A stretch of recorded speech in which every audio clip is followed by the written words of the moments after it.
پھر حضرت نوح علیہ السلام نے جب دعوت دی تو روایات میں آتا ہے 40 یا 80 ایسے لوگ تھے جو کشتی نوح میں سوار ہو گئے تھے، باقی جو ہے وہ حضرت نوح علیہ السلام کی بد دعا کا شکار ہو گئے۔ یاد رکھیے گا، آپ کی ذات پر اگر کوئی ظالم ظلم کرتا ہے تو آپ بد دعا نہ دیں، اس لیے کہ میرے نبی نے منع فرمایا ہے۔ اور اگر آپ بھی ہیں، آپ کی فیملی بھی ہے، آپ کے بہن بھائی بھی ہیں، آپ کے بچے بھی ہیں، سارے اس ظالم کے ظلم کا شکار ہو رہے ہیں، تو پھر اس صورت میں آپ کو تنہا بیٹھ کر بد دعا نہیں کرنی، پھر اس صورت میں کیا کرنا ہے؟ آپ کو اجتماعی طور پر آپ نے بد دعا کرنی ہے۔ اس کی شریعت نے اجازت دی ہے۔ کیا کیا ہے؟ شریعت نے اجازت دی ہے۔ اگر آپ کی اکیلی ذات پر کوئی ظلم کرتا ہے تو آپ اس کے لیے ہدایت کی دعا کریں گے، یا اللہ تو اسے ہدایت دے۔ لیکن جب میں اور آپ صلی اللہ علیہ وسلم کی سیرت طیبہ کو دیکھتے ہیں، اہل بیت اطہار کے حالات زندگی کو پڑھتے ہیں، تو پھر ہمیں پتہ چلتا ہے حضرت زینب رضی اللہ تعالی عنہ انہوں نے بھی بد دعا دی تھی۔ جیسے میں نے شروع میں کہا کہ دعاؤں کے اثرات بھی نظر آتے ہیں اور بد دعاؤں کے اثرات بھی نظر آتے ہیں۔ جب حضرت سیدنا امام حسین رضی اللہ تعالی عنہ کو شہید کیا گیا تو آپ نے بد دعا فرمائی تھی۔ آپ نے ارشاد فرمایا تھا، اللہ اکبر، آپ نے ارشاد فرمایا تھا کہ تم لوگوں نے ہی امام حسین کو شہید کیا اور تم ہی لوگ آنسو بہا رہے ہو، خدا کرے تمہاری نسلیں بھی آنسو بہاتی رہیں۔ یہ بد دعا دی۔ اور آج ہم دیکھتے ہیں جب وہ ایام آتے ہیں تو پھر لوگ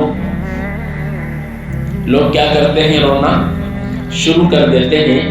لیکن اقبال نے کہا تھا ہم زندہ و جاوید کا ماتم نہیں کرتے۔ بات دوسری طرف چلی جائے گی۔ حضور اکرم صلی اللہ علیہ وسلم نے ایک مرتبہ خانہ کعبہ میں نماز ادا کر رہے تھے۔ ابو جہل، عتبہ، شیبہ، یہ سارے جتنے بڑے بڑے رؤساء مکہ تھے، کافر تھے، انہوں نے دیکھا کہ آپ صلی اللہ علیہ وسلم تنہا نماز پڑھ رہے ہیں۔ ابو جہل کے دماغ میں ایک شیطانی خیال آیا اور اس نے کہا کہ چلو آج محمد صلی اللہ علیہ وسلم کو ستاتے ہیں۔ روایات میں آتا ہے کہ کہا کہ یار فلاں محلے میں اونٹ کٹا تھا، وہاں سے اوجڑی اٹھا کر لیا۔ کہتے ہیں کہ عقبہ نامی شخص گیا، وہ اوجڑی اونٹ کی اٹھا کر لایا۔ جب لایا تو آپ صلی اللہ علیہ وسلم حالت سجدہ میں تھے۔ اس نے لا کر وہ اوجڑی آپ صلی اللہ علیہ وسلم کی کمر مبارک کے اوپر رکھ دی۔ اب آپ اندازہ لگا سکتے ہیں کہ اونٹ کی اوجڑی کا وزن کتنا ہوگا۔ یہاں پر آپ ہم نے بکرا ذبح کرتے ہیں تو اس کی اوجڑی اٹھانا ہمارے لیے مشکل ہو جاتا ہے، اس کا تعفن اتنا ہوتا ہے کہ میں اور آپ ہاتھ لگانا برداشت نہیں کرتے۔ تو وہ اونٹ کی پوری اوجڑی لا کر جب آپ کی کمر مبارک پر رکھی تو حضرت عبد الرحمن بن عوف فرماتے ہیں کہ میرے میں اتنی طاقت نہیں تھی کہ میں ان کافروں کا سامنا کرتا۔ فرماتے ہیں کہ فوراً جلدی سے میں حضرت سیدہ فاطمہ الزہرا سلام اللہ علیہا کے پاس گیا اور فوراً سے ہی میں حضرت سیدنا صدیق اکبر رضی اللہ تعالی عنہ کے پاس گیا اور ساری صورتحال بتائی۔ اتنے میں حضرت سیدہ فاطمہ الزہرا بھی تشریف لائیں اور سیدنا صدیق اکبر رضی اللہ تعالی عنہ بھی تشریف لائے۔ جب تشریف لائے انہوں نے اوجڑی ہٹائی، آپ صلی اللہ علیہ وسلم نے نماز مکمل کی۔ نماز مکمل کرنے کے بعد آپ نے ہاتھ اٹھا کر ان لوگوں کے لیے نام لے کر بد دعا کی، اور پھر اس بد دعا کا اثر کب نظر آیا؟ حضرت سیدنا صدیق اکبر رضی اللہ تعالیٰ عنہ ارشاد فرماتے ہیں جب عتبہ، شیبہ، ان سب لوگوں کو ہم نے جنگ بدر میں قتل کیا تھا تو آپ صلی اللہ علیہ وسلم نے ارشاد فرمایا تھا ابو بکر میری اس دن کی بد دعا اللہ نے آج قبول کر لی، آج اس کے اثرات ظاہر کر دیا۔ تو جب بھی کوئی دین اسلام کے معاملے میں دین اسلام کا راستہ روکے گا تو اس صورت میں پوری قوم کو ایک ملت واحد بن کر اس ظالم کا راستہ روکنا چاہیے. اس لیے کہ کہتے ہیں کہ ظلم سے روکنا اہل ایمان کی ذمہ داری ہے. الحمدللہ رب العالمین، میں اور آپ اہل ایمان ہیں، ہم اور آپ اہل ایمان ہیں، اور ظالم کا راستہ روکنا کس کی ذمہ داری ہے؟ کس کی ذمہ داری ہے؟ اہل ایمان کی. اور آپ صلی اللہ علیہ وسلم نے ارشاد فرمایا تھا نا، ان من اعظم الجہاد کان عند جابر سلطان کلمۃ الحق. فرمایا ظالم اور جابر بادشاہ کے سامنے کلمہ حق بلند کرنا سب سے افضل جہاد ہے. آج ہم کیا کرتے ہیں؟ اپنی اولاد کو بد دعا دے دیتے ہیں. آج ہم کیا کرتے ہیں؟ مائیں، آپ نے نہیں دیکھا کیسی بد دعائیں دے دیتی ہیں؟ بھائی بچہ ہی شرارت کرتا ہے، بڑا آدمی شرارت کر، مجھے بولے بڑا آدمی شرارت کر نہیں سکتا. شرارت کرنے کی عمر ہی بچپن کی ہوتی ہے. اگر آپ شروع سے ہی بچوں کو باتمیز رکھیں گے تو انشاءاللہ وہ شرارت نہیں کریں گے. وہ جس ماحول میں پلتے ہیں، بڑھتے ہیں، ادھر ادھر سیکھتے ہیں، اسی طرح کی عادتیں ان کے اندر پیوست ہوتی چلی جاتی ہیں، پھر وہ عادتیں پختہ ہو جاتی ہیں. اب کیا ہوتا ہے جب بچہ کوئی غلط کام کر لے تو ماں پر دعا دیتی ہے اللہ تجھے غلط کرے. یہی ہوتا ہے. پوچھی بولو، آپ بھی والدین ہیں نا، کبھی آپ نے اولاد کو بد دعا تو نہیں دی؟ میں نے ایک اللہ والوں کا واقعہ پڑھا. ایک والد بیچارہ ان کے پاس آتا تھا، کہتا تھا کہ میری اولاد میرے حق میں میرے ساتھ اچھا معاملہ نہیں کرتی، آپ کچھ کریں. اللہ والے تھے، کبھی کوئی نقش لکھ کے دیتے، کبھی کوئی نقش لکھ کے دیتے. کہتے ہیں کہ 14 سال ہو گئے. کتنے سال؟ 14 سال. آپ کو اور میرا مزاج یہ ہے، ایک ڈاکٹر سے اگر 6 دن کی دوائی کھا لی نا، فرق نہیں آیا تو نیا ڈاکٹر تلاش کرتے ہیں. 14 سال ان کے پاس آتے جاتے رہے. پھر ایک دن اللہ والے فرمانے لگے، بھائی تمہاری اولاد کو تمہاری ہی بد دعا لگ گئی ہے، لہٰذا جاؤ پہلے اللہ سے اس کے لیے ہدایت کی دعا کرو، اس کے بعد میرے پاس آنا. تو یاد رکھیں، اپنی اولاد کو کبھی بھی بد دعا نہ دیں. کیوں؟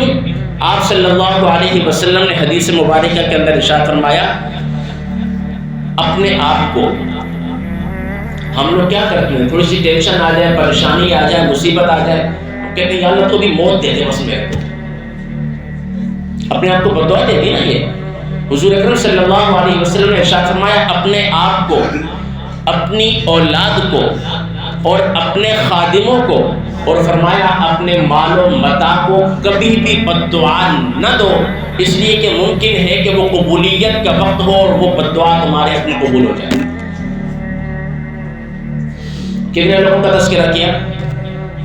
پہلی اپنی ذات، اپنے آپ کو، اپنی اولاد کو، اپنے خادموں کو اور اپنے مال و متاع کو کبھی بھی بد دعا نہ دو. فرمایا کہ ممکن ہے کہ وہ قبولیت کا وقت ہو اور اللہ تمہاری بد دعا کو تمہارے اور تمہارے اہل و عیال اور تمہارے خاندان کے، تمہارے مال و متاع کے حق میں قبول کر دے. تو لہٰذا کبھی بھی ایسا نہیں کرنا چاہیے. میں اور آپ یہ سمجھتے ہیں کہ ہم جو اللہ سے مانگ رہے ہیں وہ ہمیں فوراً سے مل جائے. میں اور آپ تو اتنے جلد باز ہیں، اتنی سرعت کے ساتھ کام لیتے ہیں کہ دعا کرتے ہیں یا اللہ تو میری حاجت پوری کر دے، اور جب مہینہ پورا ہوتا ہے حاجت کا کوئی اثر نظر نہیں آتا دعا کا، تو پھر کہتے ہیں اللہ سے مانگ مانگ کے اللہ دیتے ہی نہیں ہے. کبھی آپ نے یہ سوچا کہ آپ نے گناہ کیا اللہ نے جلدی پکڑ کی ہے؟ حالانکہ اللہ خود قرآن میں کہتا ہے ان بطش ربک لشدید. اللہ فرماتا ہے میری پکڑ تو بڑی سخت ہے، اور جب اللہ پکڑتا ہے نا اگلی پچھلی سب برابر کر دیتا ہے. تو ظالم کا ہم نے کیا کرنا ہے؟ ظالم کا راستہ روکنا ہے. اور حضور اکرم صلی اللہ علیہ وسلم نے ارشاد فرمایا، تم اپنے ظالم بھائی کی بھی اور مظلوم بھائی کی بھی مدد کرو. صحابہ کرام نے عرض کی یا رسول اللہ صلی اللہ علیہ وسلم، مظلوم کی مدد کرنا تو سمجھ میں آتا ہے، ظالم کی مدد ہم کیسے کریں؟ فرمایا وہ جس ہاتھ سے ظلم کر رہا ہے تم اس کا وہ ہاتھ پکڑو. آج ہم کیا کرتے ہیں؟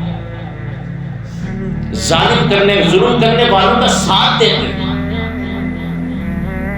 اور حضور اکرم صلی اللہ علیہ وسلم نے حدیث مبارکہ میں ارشاد فرمایا مظلوم کی بد دعا چنگاری کی مانند آسمان پر اڑتی ہے۔ کس کی مانند؟ ہاں۔ اور ایک روایت میں یہ بھی ہے آپ صلی اللہ علیہ وسلم نے ارشاد فرمایا مظلوم کی بد دعا اور اللہ کے درمیان کوئی پردہ حائل نہیں ہوتا۔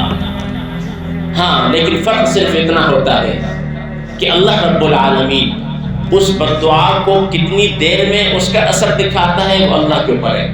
اور اللہ رب العالمین نے خود ارشاد فرمایا میں مظلوم کی مدد ضرور کرتا ہوں جب وہ مجھ سے مدد طلب کرتا ہے، فرمایا اگرچہ اس میں کچھ دیر ہوتی ہے، اگرچہ اس میں کچھ دیر ہوتی ہے۔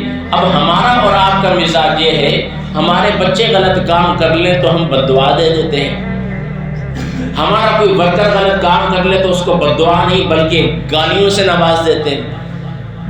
اور کچھ والدین تو ایسے ہیں جو اپنی اولاد کے سامنے ہی گالیاں دیتے ہیں۔ اب آپ سوچیں آپ اپنے بچے کی کیسی تربیت کر رہے ہیں۔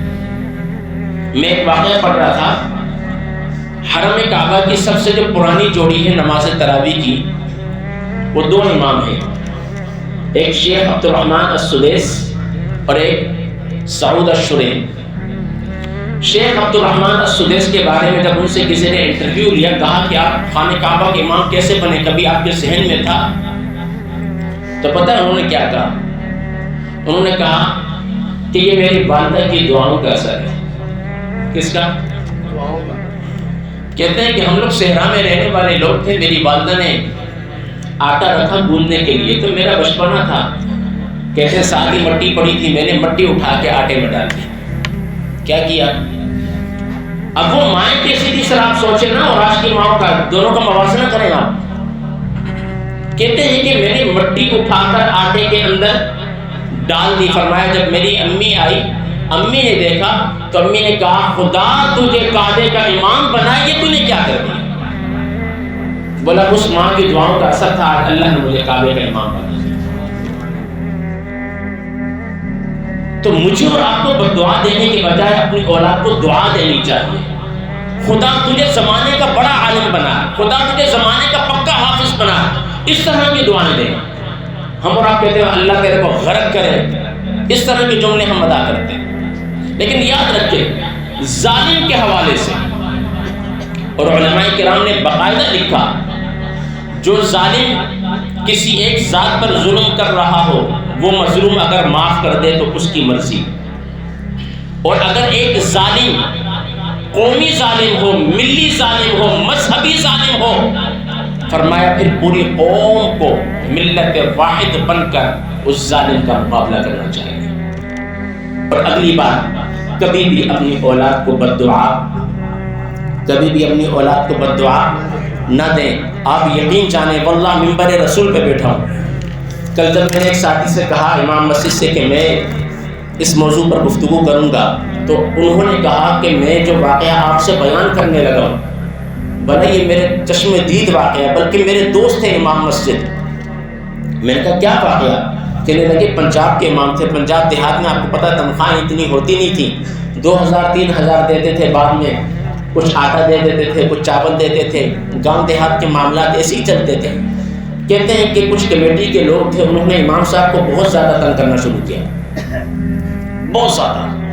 اب امام صاحب کا صبر کا پیمانہ بھی لبریز ہو گیا۔ انہوں نے کیا کیا؟ کہتے ہیں کہ شب جمعہ کی رات تھی، وہ امام صاحب خود بتاتے ہیں، کہتے ہیں کہ شب جمعہ کی رات تھی، میں نے 100 رکعت نماز نفل کی نیت کی، میں نے کہا یا اللہ میرے پیچھے جتنے منافق کھڑے ہوتے ہیں نا سب کو تو ایک رات میں اٹھانا۔ کیا کرنا؟ ایک رات میں اٹھانا۔ کہتے ہیں کہ انہوں نے فجر تک 100 رکعت نماز نفل ادا کی ہے۔ جب فجر کی نماز میں مسجد میں آئے تو خبر آئی کہ مسجد انتظامیہ کے 7 افراد جو سفر سے واپسی پر گھر کی طرف آ رہے تھے، راستے کے اندر ایکسیڈنٹ ہو گیا، سب کا انتقال ہو گیا۔ تو یاد رکھیں کسی کو اتنا نہ ستاؤ۔ حضور نے فرمایا نا کہ مظلوم کی بد دعا سے ڈرو، لیکن ایک دانا نے کہا مظلوم کی بد دعا تو بہت دور کی بات ہے، مظلوم کی آہ سے بھی ڈرو۔ کس سے ڈرو؟ جب میں اور آپ غم میں، ٹینشن میں، پریشانی میں یوں کرتے نا،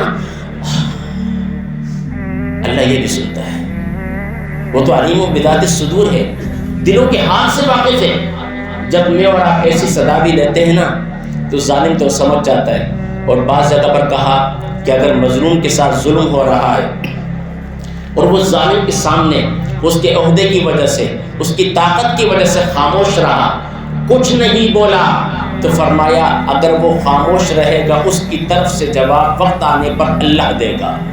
کون دے گا؟ تو پھر آپ کو پتہ ہے نا اللہ جواب کیسا دیتا ہے۔